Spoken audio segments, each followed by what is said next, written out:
አሁን በምድራችን ላይ የምናያቸውና የምንመለከታቸው ውርደቱም ይሁን እርስ በርስ መበላላቱም ይሁን መገፋፋቱም ይሁን ሞቱም ረሃቡም ቸነፈሩም በምድር ላይ እነሆ ከበውት የዕለት ተዕለት ኑሮ ጓደኛ ሆነውት ይታያሉ። እግዚአብሔር ከሞት እግዚአብሔር ከውርደት እግዚአብሔር ከኃጢአት እግዚአብሔር ከርኩሰት ያስመልጠን ዘንድ በዚህ በቅድስናው ስፍራ ስላሰባሰበን ምስጋና ይድረሰው። ለእግዚአብሔር ምስጋና አቅርቡለት፣ ምስጋና ይገባዋል እግዚአብሔር። ታዲያ እንግዲህ በዚህ በመጽሐፉ ላይ ስንመለከት ከአዳም ኃጢአት ከአዳም ስህተት በኋላ በተለይ በምድር ላይ በኃጢአታቸው ምድርን ያበላሹና ያቆሸሹ በጭፈራቸው በዘፈናቸው በአመንዝራነታቸው በዳንሳቸው ምድርን ያቆሸሹ ሰዎች አሉ። የእነዚህ ሰዎች ታሪክ የሰብአ ትካት ታሪክ ተብሎ ይታወቃል። ሰብአ ትካት የጥፋት ሰዎች ማለት ነው። በእነዚህ ሰዎች ታሪክ ደረጃ ይታወቃል። በእነዚህ ዘመን ደግሞ ሰዎች ለኃጢአት በተባበሩበትና ለኃጢአት አንድ በሆኑበት አንድ ላይ በዘፈኑበት አንድ ላይ በበሉበት አንድ ላይ በጠፉ በጨፈሩበት ዘመንና ጊዜ እነሆ በዚያን ሰዓት በትውልዱ በአካሄዱ በእግዚአብሔር ፊት ሞገስን ያገኘው በመጽሐፍ ቅዱስ ታሪክ የምናውቀው አምላካችን ክርስቶስን በአዲስ ኪዳን ሲያስተምር እንደ ምሳሌ አድርጎ የጠቀሰው አባታችን ደገኛው ኖህ ነው። ኖህ ነው እንግዲህ ይህን ቃል ቤተሰቦችን ይዘው ወደ መርከብ ግባ ብሎ በቀጥታ እግዚአብሔር መመሪያውንና ትእዛዙን ያስተላለፈለት ደገኛው ኖህ ነው። እዚህ ኦሪት ዘፍጥረት ምዕራፍ 6 ቁጥር 8 ጀምረን ስናነብ እንዲህ ይለናል። በዘመኑና በጊዜው የነበሩ ሰዎች በግፍ በኃጢአት በበደል በክፋት በርኩሰት በአመንዝራነት ምድርን አቆሸሿት ነው የሚለው። በኃጢአታችን በክፋታችን እግዚአብሔር በማይወደው ክፉ ስራ ምድርን ከማበላሸትና ከማቆሸሽ እሱ አምላካችን እግዚአብሔር በምህረቱና በቸርነቱ ይጠብቃል።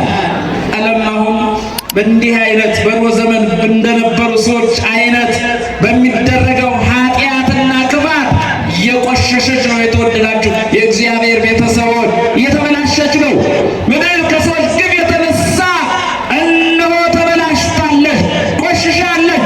የሰዎች ደም እንደ ጎርፍ የሚፈስባት ሆናለች። ስጋቸው እንደ ሽንኩርት የሚከተፍባት ሆናለች።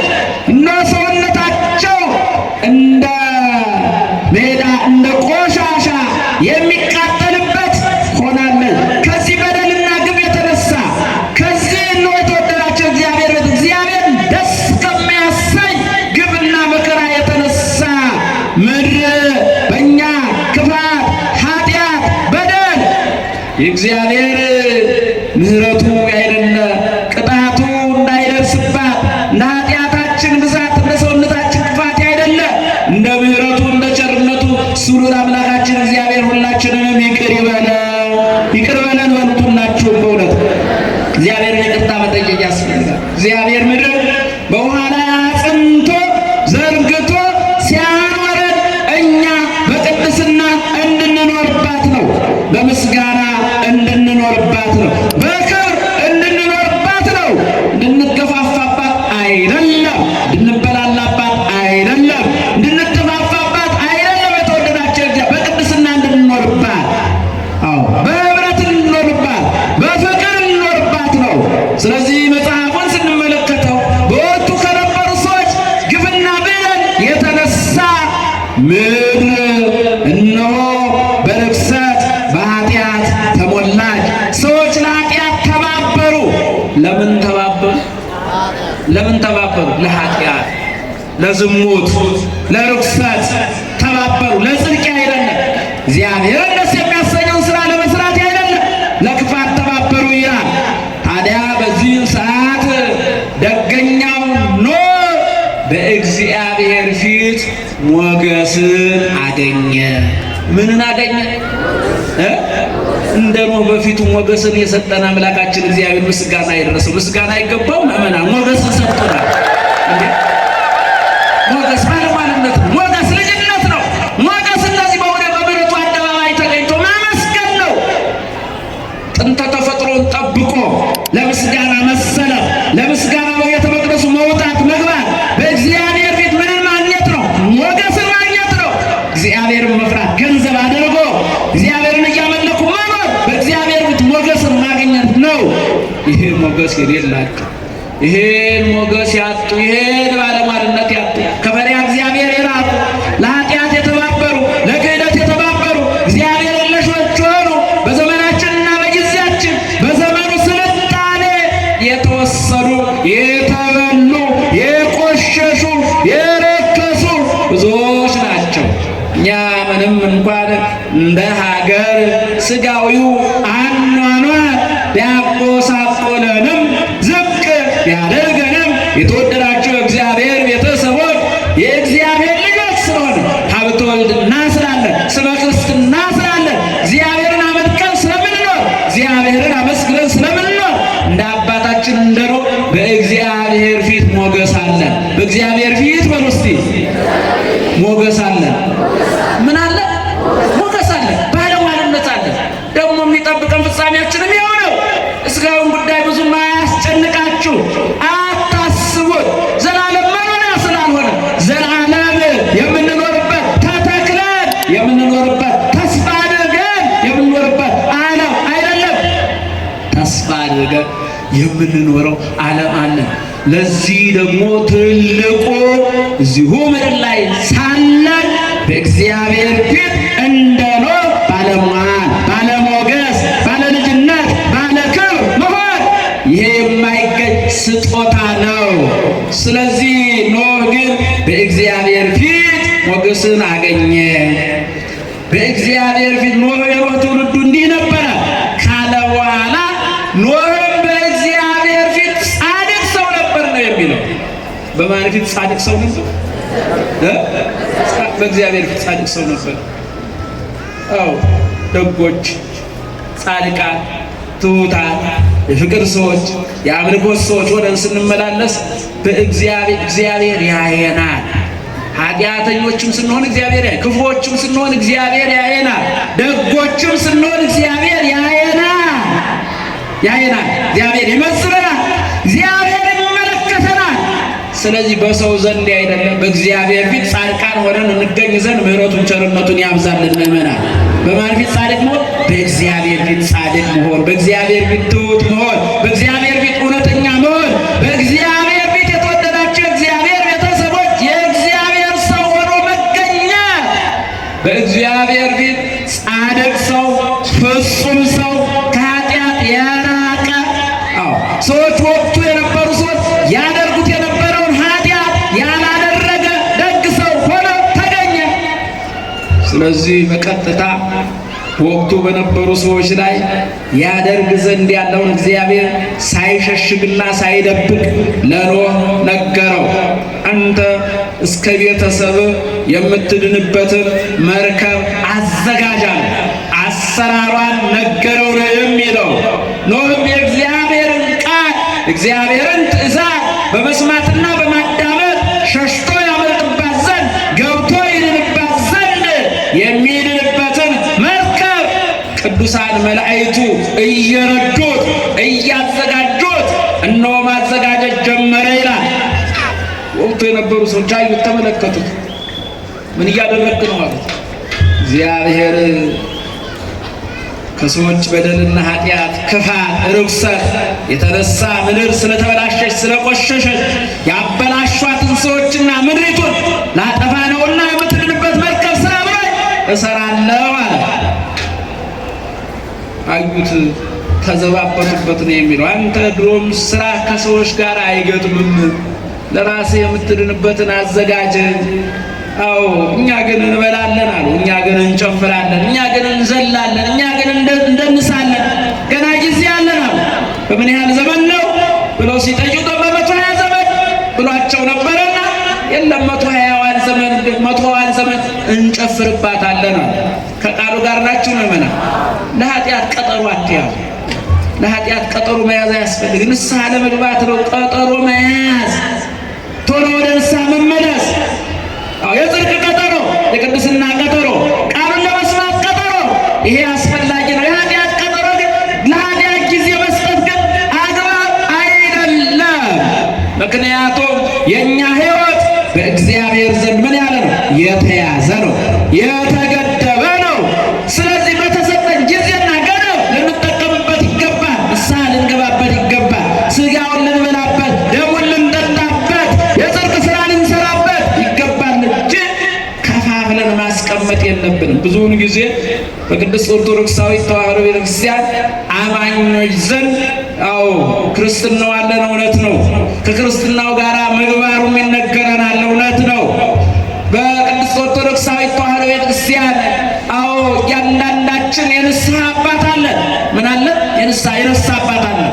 ኃጢአት ስንሰራ ከላያችን ላይ እነሆ ኃጢአታችንን ተናዘን የሚያስወግድልን አባት አለን። ከእግዚአብሔር ጋር የሚያስታርቀን አባት አለን። ግን ምን ድክመት አለ ያላችሁኝ እንደሆነ ንስሐ ግቡ። ምን ሰርቼ ገና ሥጋውን ደሙን ተቀበሉ እንዴ? ገና መቼ? ገና ወጣት ነኝ፣ ገና ትኩስ ኃይል ነኝ። እንዳንዱ እንደውም አፉን ሞልቶ እንዴ ኃጢአቴን ሳልጨርስ ይላል። ምንን ሳልጨርስ ያልቃል? ይጨርሳል እንጂ ኃጢአት ተሰርቶ አያልቅም። የተወደዳችሁ የእግዚአብሔር ቤተሰቦች ኃጢአት ጨራሽ ነው፣ አጥፊ ነው፣ ቀሳፊ ነው። ከእግዚአብሔር ያርቀናል ኃጢአት ባበዛን ቁጥር የተወደዳችሁ የእግዚአብሔር ቤተሰቦች እነሆ ንስሐ የምንገባበት ጊዜ እያጠረ ነው የሚሄደው። ይሄ የሰብዓት ቃት ሀሳብ ነው፣ ከፋፍሎ መስጠት። ለጽድቅና ለኃጢአት ጊዜያችንንና ዘመናችንን ዓመታችንን እሁለት አንክፈለው፣ አንመድበው። ጊዜያችን የጽድቅ ጊዜ ይሁንልን። የምን ጊዜ ይሁንልን? የጽድቅ የቅድስና ቃሉን የመስማት ንስሐ የመግባት ቅዱስ ሥጋውን ክቡር ደሙን የመብላት የመጠጣት 120 ዘመን 100 ዘመን በልተን ጠጥተን በሕያዋ ዘመን ንስሐ እንገባለን። እሱ መርከቡን ሰርቶ አከናውኖ ጨረሰ፣ ሰራ፣ አዘጋጀ።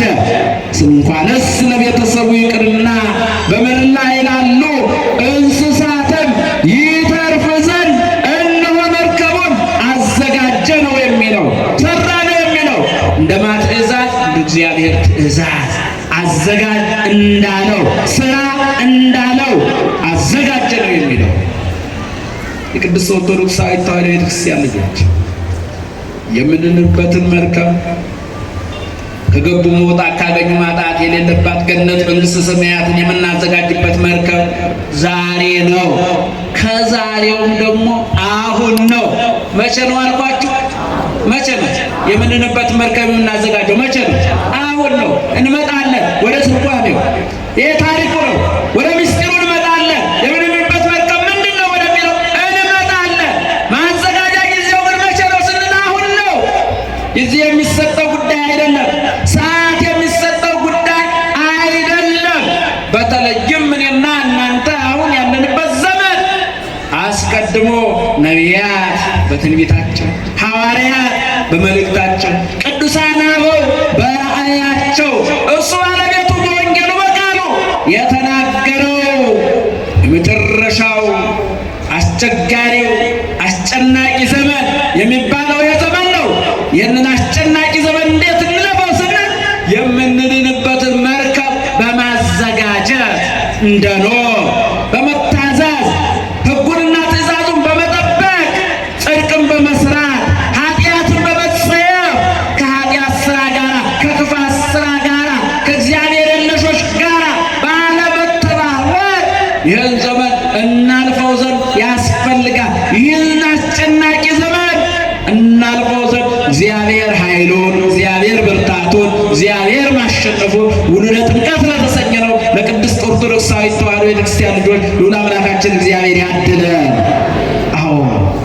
ይህን ዝግጅቱን ካከናወነ ከጨረሰ በኋላ እግዚአብሔር አዘጋጅ እንዳለው ሁሉ አሁን ደግሞ መጣና መመሪያ ሰጠው። እግዚአብሔርም ኖህን አለው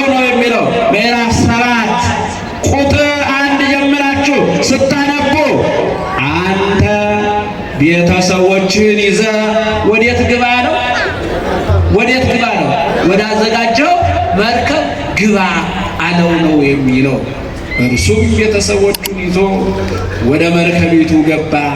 ከዚያ በኋላ ጠቅለል አድርገን ዋናው ምስጢሩ ለመንጣት ወዲያውኑም ወደ መርከቡ ከገባ በኋላ መስኮቱን ከዘጋ ከገጠመ በኋላ ከላይ የሚወርደው ንፍር ውሃ የሚልጥ ከታች የሚፈልቀው ንፍር ውሃ የሚያገለባብጥ ሆኖ በዘመኑና በጊዜው የነበሩ ሰዎች መርከባቸውን ያላዘጋጁ ሲባሉ የቀለዱ በዘፈናቸው የቀጠሉ በዘር ዳንሳቸው የቀጠሉ በርኩሰታቸው የቀጠሉ በኃጢአታቸው የቀጠሉ ምድረ በግፍ የሞሉ ጨፍረው ያልጠገቡ በዝላቸው ምድር ያስቸገሩ የጨፈሩ ሰዎች እነሆ የዚያ የንፍር ውሃ ጥፋት ደርሶባቸው እነሆ በመካከል እንደጠፉ እንደተቃጠሉ የመጽሐፍ ቅዱስ ታሪክ ይነግረናል። የተወደዳችሁ የእግዚአብሔር ቤተሰቦች እግዚአብሔርን አለመስማት የሚያስከትለው ጥፋት የሚያስከትለው ቅጣት ምን እንደሆነ ከዚህ ታሪክ እንማራለን። እንግዲህ ወደ ዋናው ወደ ምስጢሩ ስንመጣ በአንተ ወኩሉ ቤትከ ውስተ ታቦት ቤተሰቦችን ይዘ ወደ መርከብ ግባ። ይሄ ጥሪ ዛሬም እግዚአብሔር ኖህን ለመሰሉ ልጆቹ ያስተላልፋል። ይቺ ሐመረ ኖህ ከጥፋት ሸሽተን የምናመልጥባት የኖህ መርከብ ማናት? ምሳሌዋ ምንድን ነው ወደሚለው ስንመጣ ወደ ምስጢሩ ስንመጣ ተወደዳችሁ እግዚአብሔር ቤተሰቦች ቅድስት ድንግል ማርያምን ካመሰገኑ ቅዱሳን አበው መካከል የቅድስት ድንግል ማርያም ምስጋናዋ እንዲበዛላቸው ከተመኙ ቅዱሳን መካከል የሶርያው የብህንሳው ኤጲስቆጶስ አባ ሕርያቆስ ቅድስት ድንግል ማርያምን ባመሰገነበት ምስጋናው ላይ እንዲህ አለ። የቅዱስ አባ ሕርያቆስ በረከቱ ረድኤቱ በሁላችን ላይ ይደርብን። ምን እንድንሆን? አመስጋኞች እንድንሆን። ከቃሉ ጋር ናችሁ? ምን እንድንሆን?